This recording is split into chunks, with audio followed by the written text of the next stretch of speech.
Aleluia. Boa noite. Aleluia. Você está feliz? Isso. Bom, você está pronto para aquilo que Deus deseja compartilhar ao nosso coração essa noite?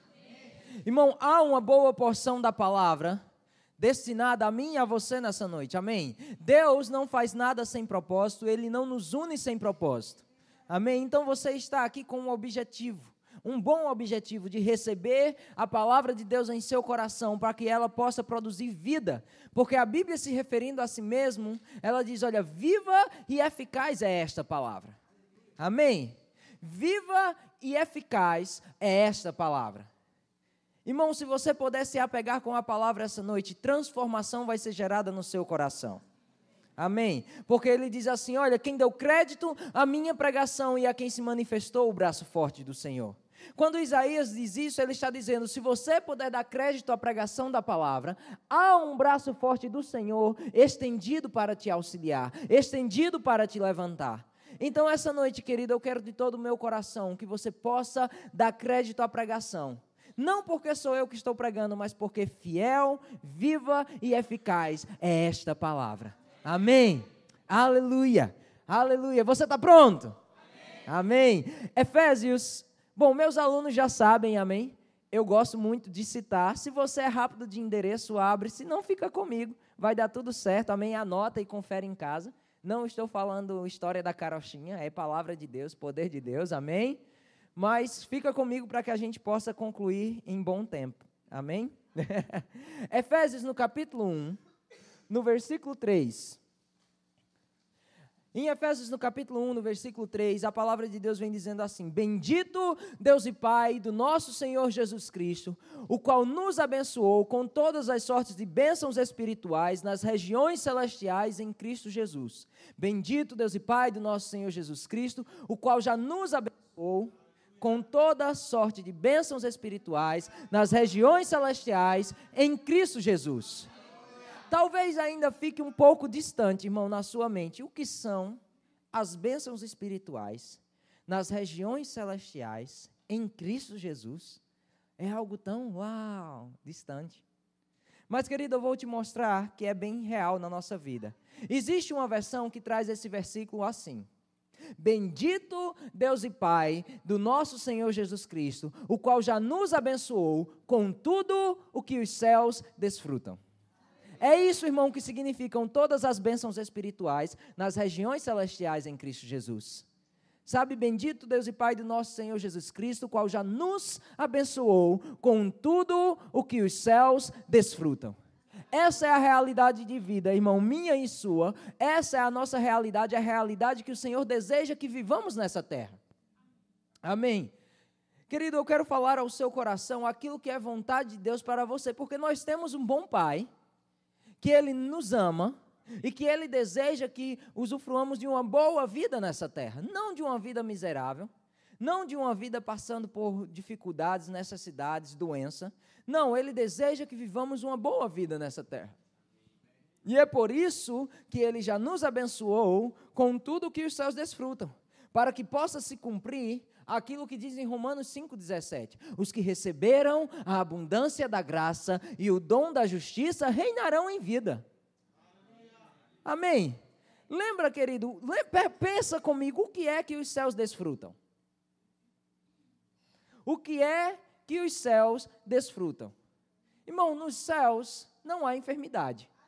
Amém? Eles desfrutam de saúde. E é isso que Deus deseja. Ele já nos abençoou com toda sorte de bênçãos para que usufruamos disso. No céu não há escassez. Amém? Há toda a abundância, irmão, nos céus, porque o nosso Deus não é um Deus de escassez. Amém? No céu não há tristeza, porque na presença do Senhor até a tristeza salta de alegria. Amém? E é essa a realidade que o Senhor deseja que nós desfrutemos. Tudo o que os céus desfrutam é nosso. E eu paro e me pergunto, irmão, você dá esse amém murcho? Eu acho que você ainda não entendeu. Tudo bem, você ainda está pensando no problema, né? Que você deveria ter deixado em casa e trouxe da porta para dentro. Irmão, o seu problema não vai se resolver com você pensando nele aqui não, viu?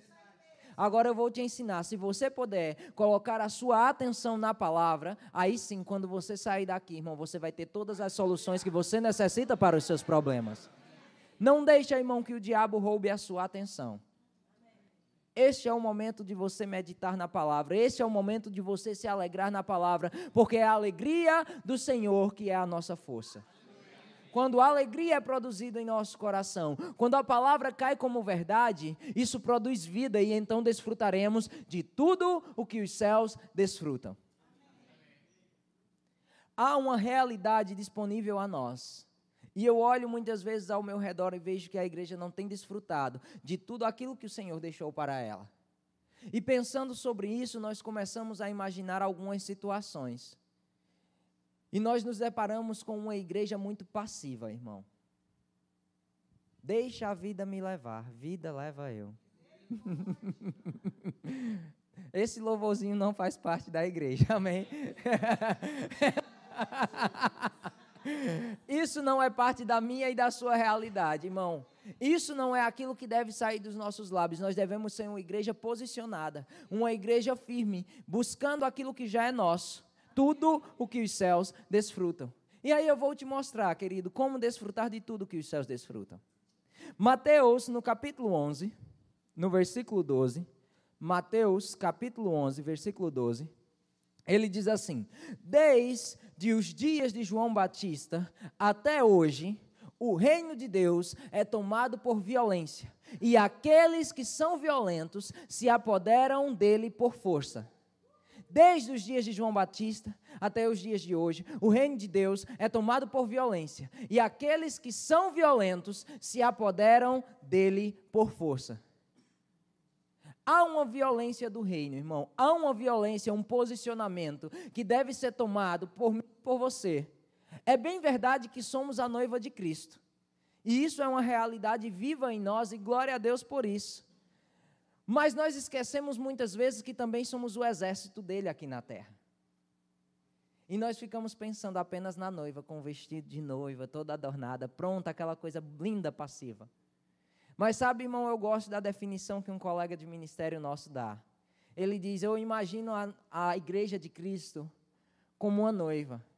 Mas quando ela vai entrando, ela está com as botas do exército, os coturnos do exército, e ela entra marchando, irmão. Ela entra posicionada, ela entra firme, avançando nessa terra.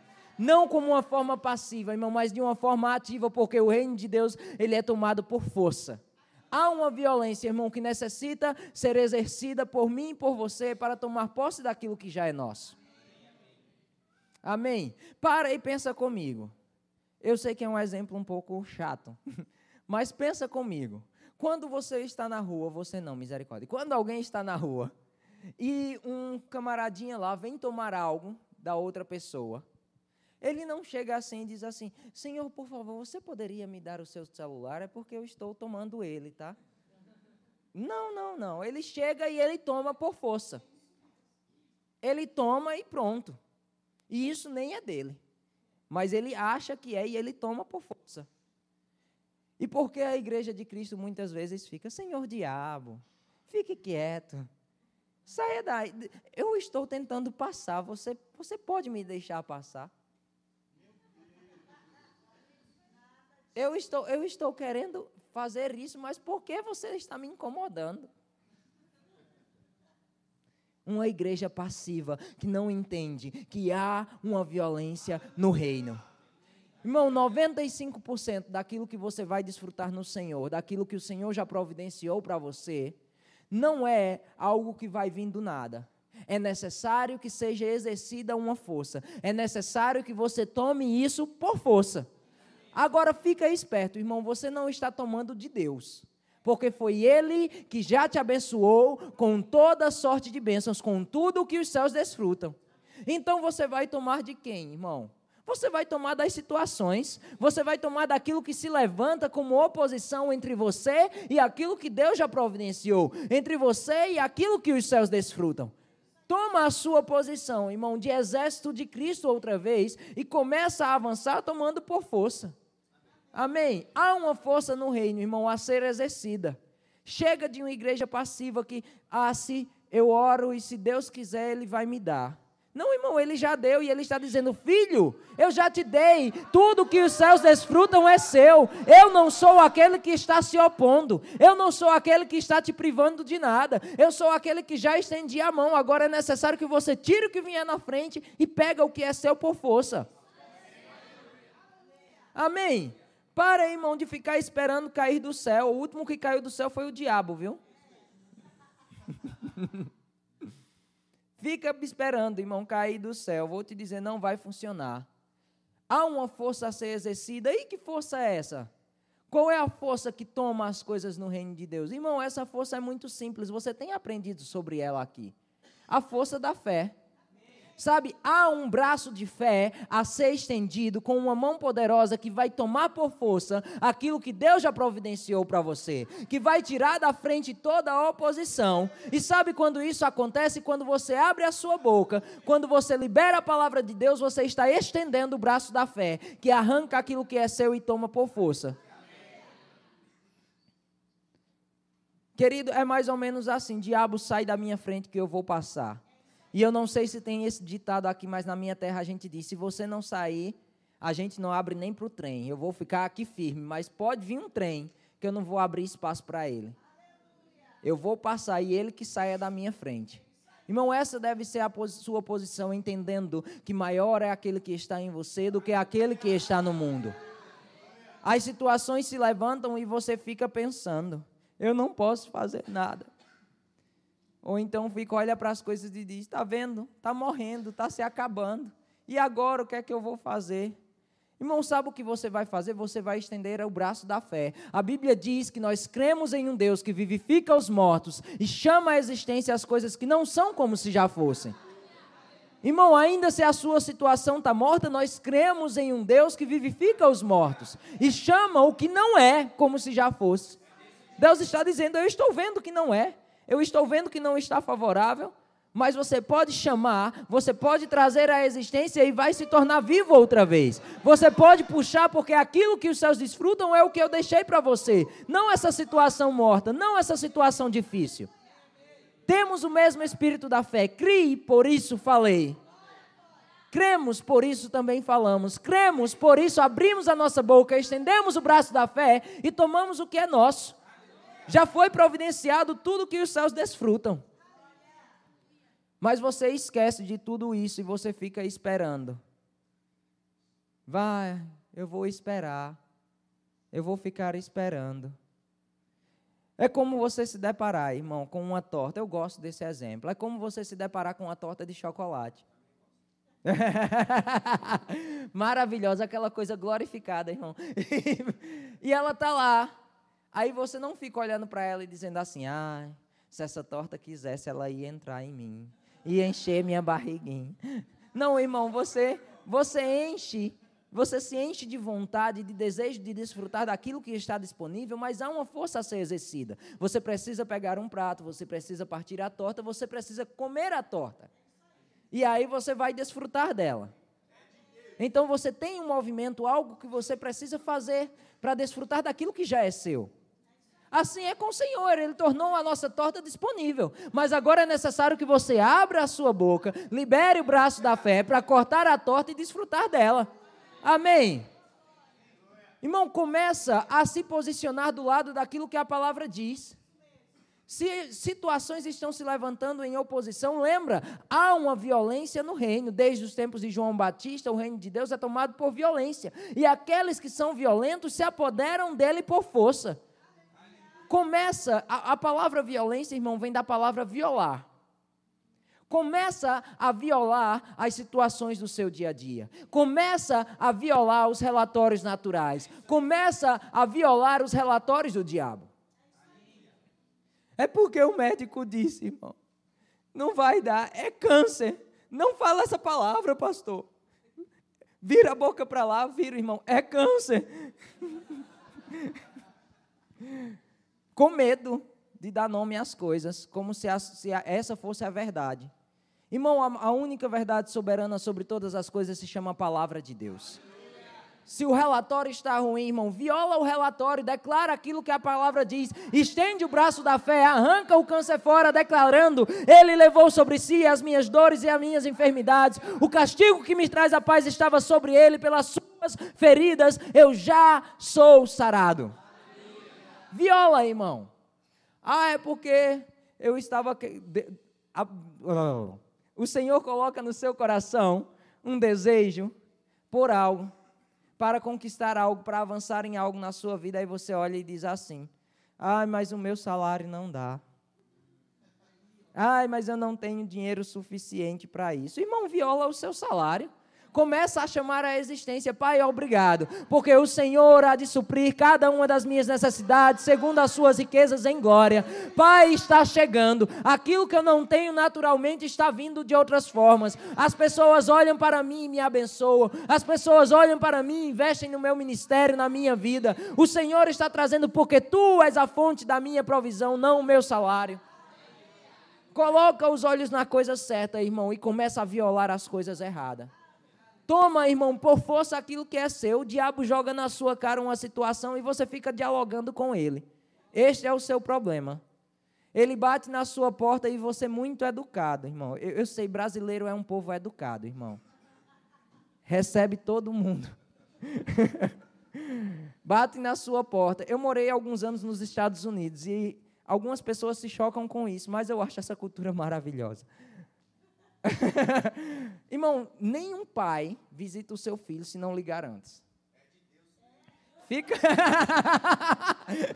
Fica na porta, irmão. Chegou sem avisar ou sem ser convidado, bate.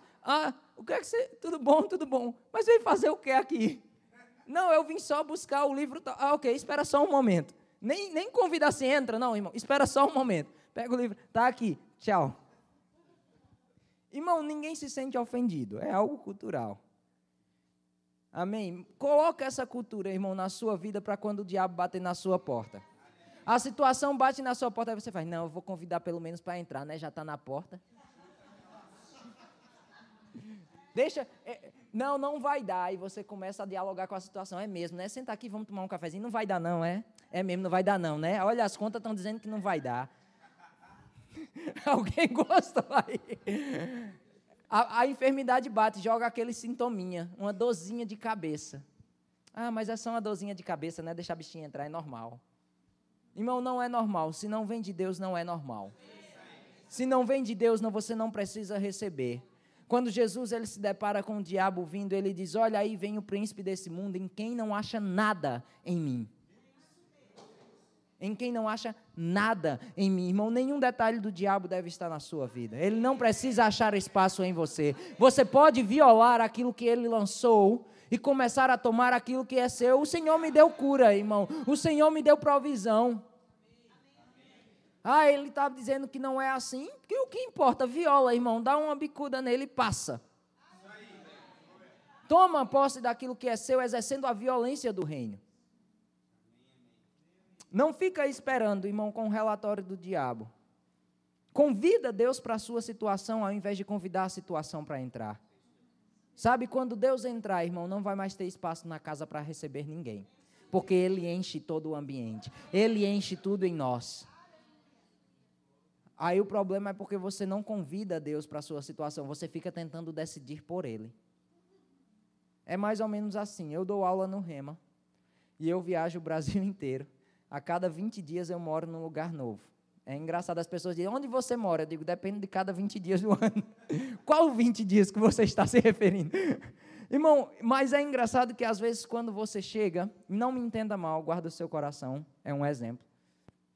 Quando você chega, as pessoas muitas vezes vão para os lugares e tal, e no outro dia você vê foto no maior fofoqueiro da história, Facebook. E você olha e diz, mas rapaz... Todo mundo saiu, ninguém me convidou. E você fica com aquela... Não fica triste, a gente é sarado.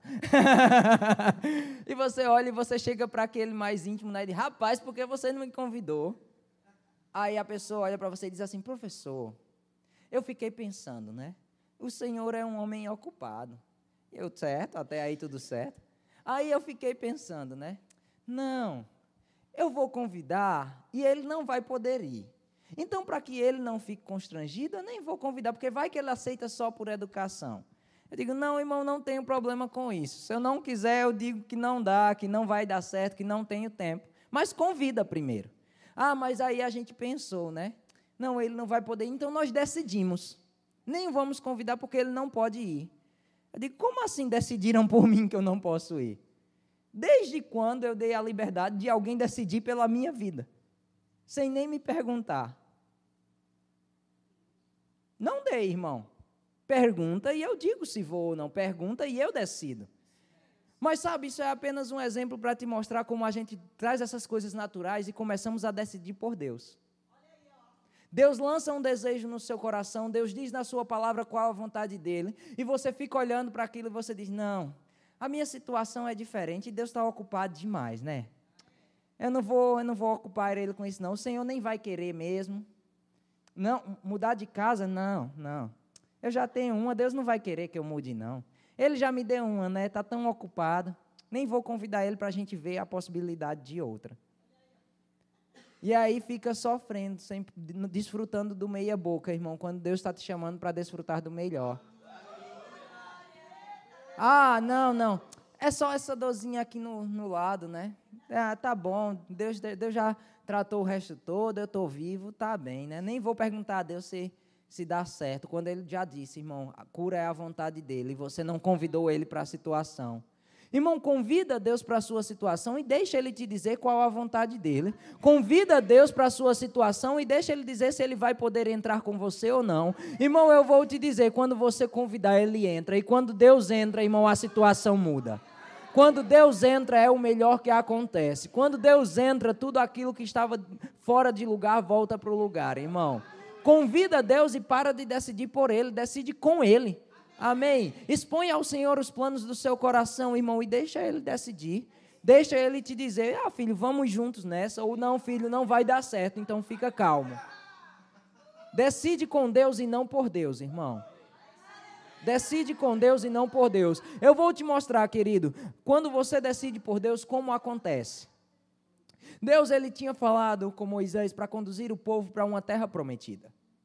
E Ele disse, olha, Moisés, tira os meus filhos do Egito, porque o meu povo está sofrendo no Egito. Conduz eles pelo deserto e leva eles para Canaã, a terra prometida que mana leite e mel. Irmão, quando eles estavam próximos, numa certa altura daquela terra, Deus deu uma estratégia a Moisés. E Ele disse assim, Moisés, escolhe 12 homens, um de cada tribo, e manda que eles vão espiar a terra prometida que eu já dei para eles. Aquilo que os céus desfrutam para eles. Espia lá. E aí, 12 vão, irmão. E é interessante que 10 voltam com um relatório e 2 voltam com um relatório diferente. Aí você para e pensa comigo. 10 voltaram com um relatório negativo e 2, Josué e Caleb, voltaram com um relatório positivo. Mas pensa, querido, era o mesmo líder, Moisés, que guiava todo aquele povo. Eles tinham o mesmo conhecimento de Deus, a mesma palavra de Deus, porque era Moisés quem transmitia entendimento de Deus para aquele povo.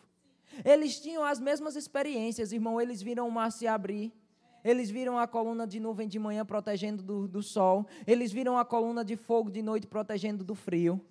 Eles desfrutaram, irmão, da bênção do Senhor algumas vezes.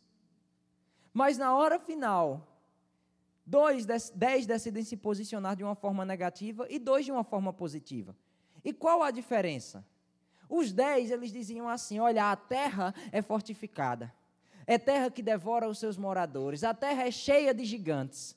E esqueceram que Deus tinha dito que a terra era para eles, eles estavam apenas indo olhar aquilo que os céus desfrutavam. Aí 2 decidem olhar pela perspectiva certa e convidar Deus para a situação. O relatório deles foi, olha, a terra é boa, é terra que mana leite e mel. O Senhor é conosco, certamente prevaleceremos, subiremos, possuiremos a terra e os derrotaremos, os esmagaremos como pão. Irmão, a diferença estava, Josué e Caleb convidaram Deus para a situação. Ele disse, olha, se o Senhor é conosco, certamente prevaleceremos. Não importa, irmão, eles não negaram a dificuldade, eles não negaram o que estavam na frente, eles simplesmente entendiam, com Deus nós podemos violar, com Deus nós podemos dominar, nós subiremos, venceremos, prevaleceremos e os esmagaremos como pão. Eles não negaram que tinham algo a ser esmagado, mas eles entendiam, convidando Deus para a situação dar certo. Aí, querido, eu vou te dizer, você não sabe qual é a vontade de Deus para a sua situação? Ela está bem clara, querido. João 16, no capítulo 16, no versículo 21. Deus, ele diz, olha, pedis e recebereis, para que a vossa alegria seja completa. Irmão, quando você pede ao Senhor, convida Ele para a sua situação, Ele vai te trazer a resposta para a alegria completa. Romanos 8,32 diz, olha, se Ele não poupou o seu próprio Filho, como não nos dará as demais coisas? Não é difícil, irmão, de entender a vontade de Deus. Deus quer te dar o melhor, mas é necessário que você trabalhe com a sua fé, que você creia, irmão, nas experiências que você tem tido com o Senhor. E lembra, querido, lembra, Ele tem sido com você, você já venceu outras situações, você já passou por dificuldades outra vez, e você pensava, dessa eu não escapo, dessa vez o negócio está bruto, vai me vencer. Mas não te venceu, irmão, você está aqui essa noite. Você está sentado ouvindo uma boa palavra. É mais ou menos como aconteceu com Davi, irmão. Davi, ele vê Golias afrontando o povo de Deus. E ele diz, como assim esse circunciso, esse sem aliança, está querendo prevalecer contra o povo de Deus? Se Deus está na situação, a coisa vai bem. E ele diz, olha, eu vou contra esse gigante aí. E aí o povo pergunta assim, mas como você vai contra esse gigante? Você vai ter que pedir autorização ao rei. E ele vai para Saul, irmão. E Saul diz, olha, apresenta as suas razões, porque eu preciso deixar você lutar valendo a cabeça do povo inteiro, para ir escravo. E ele conta uma historinha que aconteceu na vida dele. Ele diz assim, olha, quando eu apacentava as ovelhas do meu pai, veio um urso e eu o derrotei. Depois veio também um leão e eu o derrotei. Mas eu gosto dos detalhes da história, irmão, porque quando os detalhes se perdem, você perde o foco. Ele diz, olha, quando eu apacentava as ovelhas do meu pai, veio um urso, o Senhor foi comigo e eu o derrotei. Veio também um leão, o Senhor foi comigo e eu o derrotei. Irmão, o que Davi estava dizendo é, olha, quando eu estou com o Senhor, quando o Senhor está na minha situação, não importa o bicho que venha. O Senhor é comigo e eu o derroto. Saul, isso aí é só um bicho diferente. Golias, gigante, é só um bicho diferente. Deus está comigo e eu vou prevalecer. Porque eu posso violar aquilo que é aparente. Eu posso violar a situação com o Senhor. Amém? Irmão, se posiciona nisso. Fé não é saber o que Deus pode. Porque que Deus pode, até os ateus sabem, irmão. Você pergunta a uma pessoa lá fora, você crê que Deus pode fazer? Pode, se Ele quiser. Fé, irmão, é saber o que Deus quer. E o que Deus quer é que você possa ter alegria completa. Pedis e recebereis para que a vossa alegria seja completa. Irmão, Ele já disse que Ele te abençoou com tudo o que os céus desfrutam. Essa é a vontade dEle. Que você desfrute daquilo que é bom nessa terra. Aí para e pensa comigo. É mais ou menos como uma senhorinha. Imagina uma senhorinha lá, tadinha. Pensa num mercado bem grande aqui em Caxias. Aí, essa senhorinha abriu o mercado às 8 da manhã e ela foi lá fazer as compras dela. Mas ela chegou e ela pegou o carrinho e ela começou a passear pelos corredores. E ela começa a olhar os produtos. E ela fica pensando. Lá e olhando e pensando e olhando e pensando. Irmão, eram 8 da manhã quando abriu o mercado. E deu 9 e ela ainda não colocou nada no carrinho. E deu 10 ela não colocou nada no carrinho. Deu 2 da tarde, irmão, e a abençoada não colocou nada no carrinho. O que é que você acha que os funcionários daquele lugar vão pensar?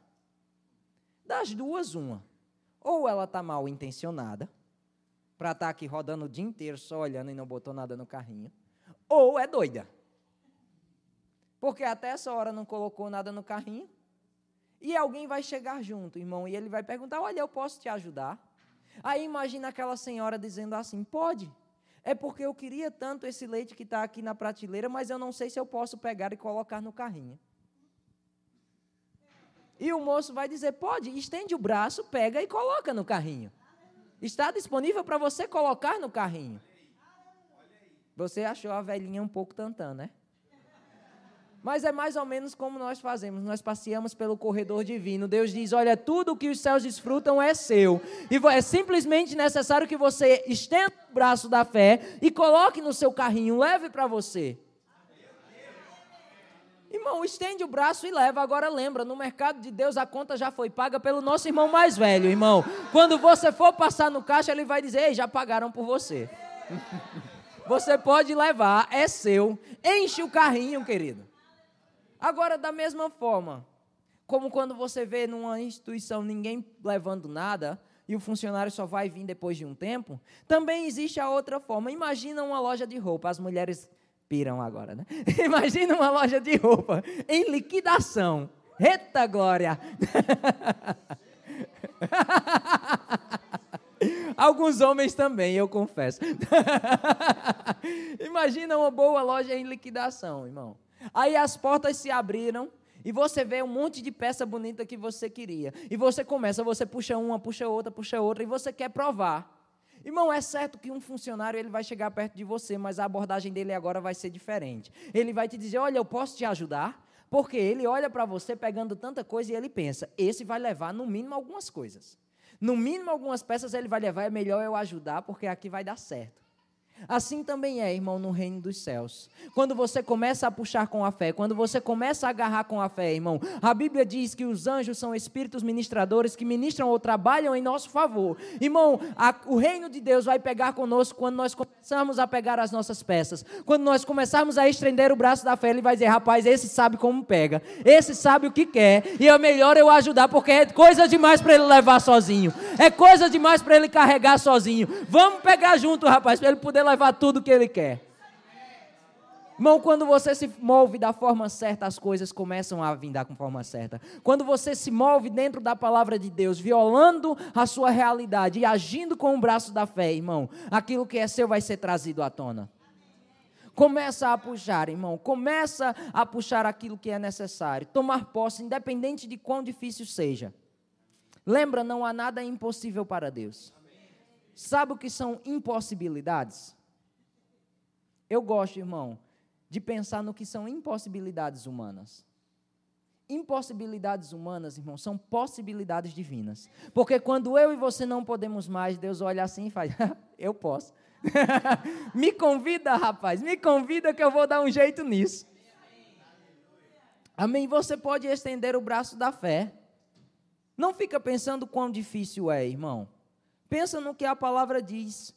Para e pensa um pouquinho comigo.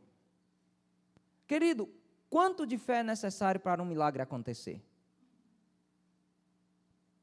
É porque eu tenho que ter uma grande fé. Porque a minha situação precisa de uma grande fé. Vou te definir o que é uma grande fé, irmão. Marcos 11, 23 e 24. Você deve estar ficando caduco de ouvir isso aqui dentro. Irmão, ele diz assim, olha, todo aquele que disser a este monte, ergue-te e lança-te no mar, e não duvidar em seu coração, mas crê que se fará o que se disse, assim será feito, e tudo quando pedides em oração, crede que recebestes e tê-lo-eis. A questão é porque você pega essa palavra, crede que recebestes, e você fica pensando de uma forma passiva, porque é essa a conotação que nós temos. A melhor palavra que se encaixaria aí, trazendo dos originais, é creia que você tomou, ou que você pegou. Então, creia que você tomou, que pegou e tê-lo-eis. Então, é necessário que você tenha pego algo antes. Porque você vai crer que pegou. Então, quando você crê que pegou, você entende como você pegou, o que dizia no versículo antes, abrindo a sua boca. Irmão, o quanto é necessário de fé para que um milagre aconteça? Fé suficiente para você crer no que a palavra diz, que quando você abre a sua boca, você está estendendo o braço da fé e pegando o que é seu. Então, irmão, não é muito difícil que um milagre aconteça, você simplesmente precisa dizer, você simplesmente precisa concordar com isso, dizendo a palavra, liberando o braço da fé, crendo que pegou e tê-lo-eis. Amém? Não é difícil. Agora, a situação também é engraçada, é porque as pessoas ficam pensando mais ou menos assim. Eu vou pegar com a fé. E é mais ou menos assim. Quando Jesus, ele vem e ele vê a figueira que não tinha dado frutos, irmão, ele amaldiçoa aquela figueira. E ele diz assim, olha, seque e que ninguém jamais coma fruto de ti. E não diz, querido, que Jesus ficou ali, não. Diz que ele amaldiçoou e ele seguiu o caminho dele. Com 3 dias, por um acaso, ele estava voltando por aquele caminho, e Pedro bocudo. Pedro, sabe Pedro, discípulo bocudo, irmão, Pedro era bocudo. E Pedro diz, olha, mestre, secou, a figueira que você amaldiçoou secou. E Jesus olha e diz, irmão, eu tenho, Deus é bom que eu não era Jesus, porque eu tinha dito abençoado, é óbvio que secou. Eu disse a palavra, e ela é verdadeira e não é falsa, e ela liberada produz poder, secou. Agora, as pessoas imaginam que Jesus ficou fazendo assim, olhava para a figueira e fazia, seca a figueira, seca a figueira, seca. Não secou, peraí, eu vou dizer de novo, seca a figueira, seca a figueira, seca. Não pegou, peraí, Pedro, seca a figueira, seca. Não, irmão. Diz que ele amaldiçoou, ele liberou a palavra e ele seguiu. Irmão, não fica orando, declarando, tomando aquilo que é seu e como uma tentativa, tentando que as coisas deem certo. É porque você tenta que as coisas não funcionam. Para de tentar e começa a operar. Para de tentar e começa a pegar o que é seu. Para de tentar, viola e segue o seu caminho. Para, irmão, declara a palavra e entende, segue o seu caminho entendendo. A palavra foi liberada e vai acontecer. Muitas vezes, querido, é necessário mais fé para orar e dormir do que para passar a noite declarando incredulidade. Fica seca e olhando. Irmão, declara e adiante. Você vai ver os frutos. Você vai ver acontecer. Lembra quando Jesus morreu, os discípulos pensaram, acabou.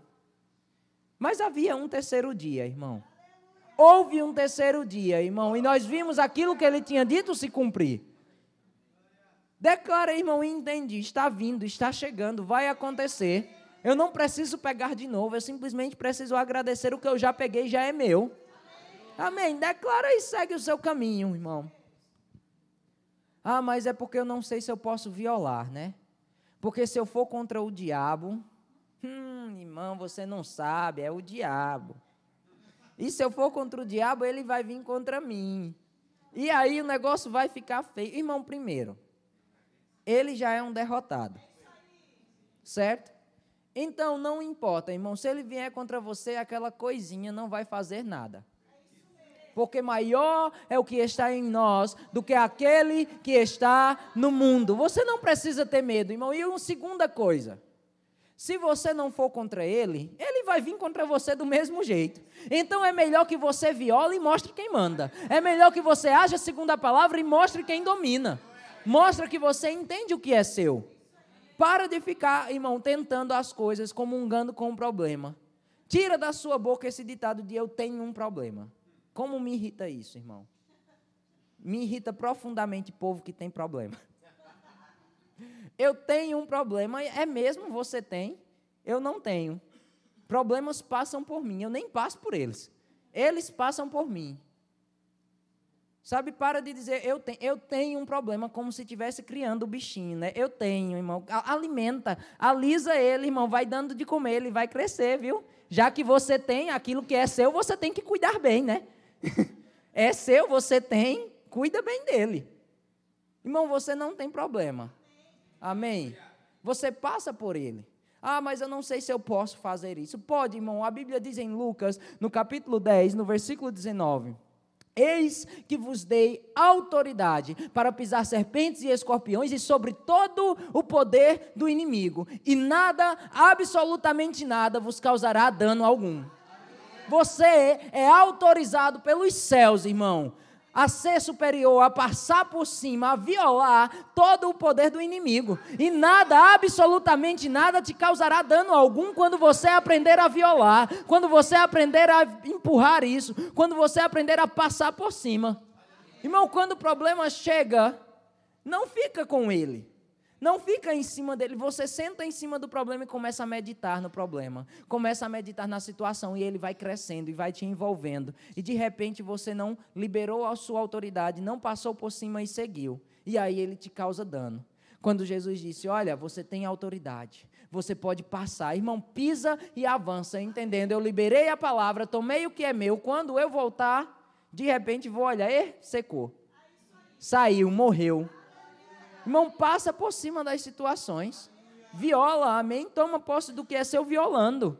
Os céus te autorizam a fazer isso. Amém? E para dessa ideia boba do diabo, botando na cabeça do povo de que você está incomodando Deus quando você está tomando o que é seu. Ah, não, é porque, né? O diabo começa a lançar na sua cabeça. Está vendo? É um pidão. Toda hora está pedindo algo. Toda hora quer algo diferente. Irmão, Deus, Ele é a nossa fonte, amém? E se nós formos buscar em outra fonte, que sentido há? É como, imagina, irmão, que eu fiz um jantar, e eu convidei o pastor, a esposa dele, as filhas e o genro. E todo mundo sabe, irmão, que o genro come muito. Eu amo o genro. O Lucas, irmão, é uma bênção. Agora imagina, querido, que eu fiz uma mesa, eu gastei meu tempo, fui no mercado, gastei meus recursos. Aquilo que eu tinha de melhor, eu coloquei naquele lugar, naquele dia, para servir a mesa. E aí eles chegaram. Aí o pastor e a esposa dele, e as filhas e o genro, eles foram comer, irmão. Mas eles gostaram tanto que eles repetiram. Aí eles gostaram tanto que eles repetiram de novo. Mas o Lucas não se controlou e repetiu de novo. Irmão, quantos de vocês acham que eu vou ficar com raiva? Eu não vou, irmão. Eu não vou ficar com raiva, amém? Eu não vou ficar com raiva. Sabe por quê? Aquilo que eu gastei o meu tempo, que eu investi o meu melhor para fazer, eles viram que era bom. Eles gostaram. E eles vieram por mais, porque eles acharam que foi bom. Isso vai satisfazer o meu coração.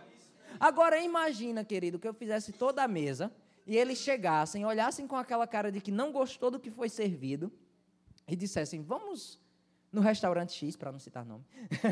Vamos no restaurante X. Irmão, como você acha que eu me sentiria?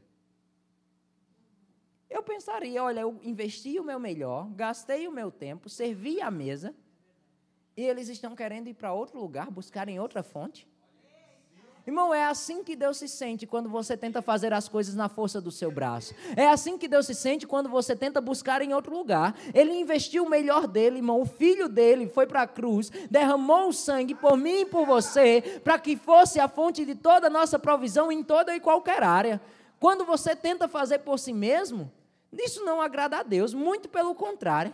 Quando você entende, olha, aquilo que foi servido na mesa de Deus é o melhor para mim, e você vem para o Senhor por mais, Ele se agrada, irmão, Ele fica alegre, Ele diz, o meu filho entendeu, Ele provou e viu que eu sou bom, e Ele gostou tanto que Ele veio de novo, e Ele entendeu que é tão bom que Ele veio de novo, mas Ele precisou de novo e Ele veio de novo, entendendo que eu sou uma boa fonte. Irmão, aquilo que o Senhor serviu para mim e para você é bom. Ele diz que Ele prepara uma mesa diante dos nossos inimigos. Ele unge a nossa cabeça com óleo e o nosso cálice transborda. Irmão, tudo que nós necessitamos está na mesa do Senhor. Não vai buscar em outro lugar, vem e desfruta. Pega o pão da cura na mesa, irmão. Pega o óleo da alegria na mesa. Pega a provisão, porque o cálice é transbordante. Amém? E querido, você já viu uma pessoa com muita fome?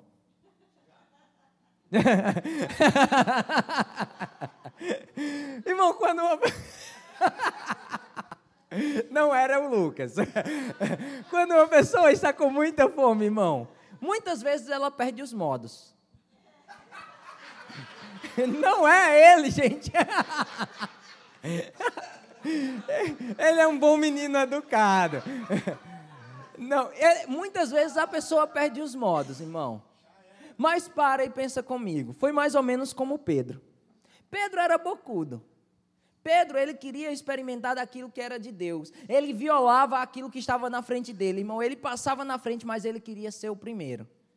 Sabe, algumas vezes ele errou, mas ele desfrutou de coisas que nenhum outro desfrutou. Sabe, ele se jogava mesmo. Ele se jogava, irmão. Sabe, certa vez Jesus vem... E ele vem de noite no meio do mar, E os discípulos ficam com medo. Mas Jesus diz, olha, se acalma que sou eu. E Pedro diz assim, olha, se é tu mesmo, Senhor, me manda ir ter contigo. E aí Jesus, ele diz assim, vem. E Pedro, ele anda sobre as águas, irmão. E as pessoas costumam sempre ter o hábito estúpido de olhar para o que é errado, para o que é ruim. Ah, mas ele afundou. E você andou? Eu nadei 7 anos, irmão. Eu olhava assim para a piscina e eu... Não tentei. Eu sabia que água afunda. Não tem como andar sobre água, irmão. Pedro, ele andou sobre uma palavra. Amém? A palavra sustentou as águas. Pedro, ele entendia, irmão, o que era ser um discípulo de Jesus. Sabe, Pedro, ele tinha um conhecimento. E ele foi, irmão, e ele andou. E eu vou te dizer, Pedro andou 2 vezes. Sabe por quê? Porque ele afundou, mas diz que Jesus estende a mão. E, irmão, eu não tenho para mim que Jesus saiu arrastando Pedro. Vem, criatura, incrédulo. Puxando Pedro sobre... Não, irmão, nem muito menos que Jesus ia botar um cavalão daquele nos braços. Não, irmão, ele andou de novo até o barco, amém? Ele tinha que andar, se quisesse chegar até o barco outra vez. E sabe, querido... Essa deve ser a nossa perspectiva quando há uma palavra de Deus. Sabe por que Pedro perguntou, olha, se és tu mesmo, me manda ir ter contigo? Na cultura, irmão, judaica, existia uma tradição dos mestres da lei, e era mais ou menos assim. E para e pensa, isso vai te fazer muito sentido, de por que quando Jesus começou a convidar aqueles homens, eles largavam tudo e seguiam a Jesus. Era mais ou menos assim, quando as crianças elas tinham até 7 anos de idade, elas tinham que aprender todos os 5 primeiros livros da Bíblia, o Pentateuco. E elas tinham que decorar aquilo, e elas tinham que se apresentar aos 7 anos de idade, aos mestres da lei, e responder perguntas sobre aquilo, sobre os 5 primeiros livros da Bíblia. E aqueles que respondessem todas as perguntas certas, os melhores dos melhores, eles passavam para um próximo estágio, que era agora decorar todo o Velho Testamento. Mas aqueles que não passassem no teste, eles já voltavam para a profissão dos seus pais, já voltavam para casa. E não tinham mais a oportunidade de seguir os seus estudos da palavra. Mas aqueles que chegassem até o aprender todo o livro, agora eles teriam que se apresentar novamente, depois de um tempo, de novo aos mestres da lei. E eles iriam perguntar sobre a lei e os profetas, sobre todo o Velho Testamento. E aqueles que respondessem, irmão, todas as perguntas corretas, os melhores dos melhores, agora eles estavam capacitados a seguir um mestre da lei. Existiam mestres naquele tempo, e existiam os rabis, que eram chamados mestres, e cada rabi tinha a gema do rabi, ou seja, a sua doutrina, a sua forma de conduzir as coisas. Como nós temos diferentes igrejas hoje. E eles tinham a sua doutrina.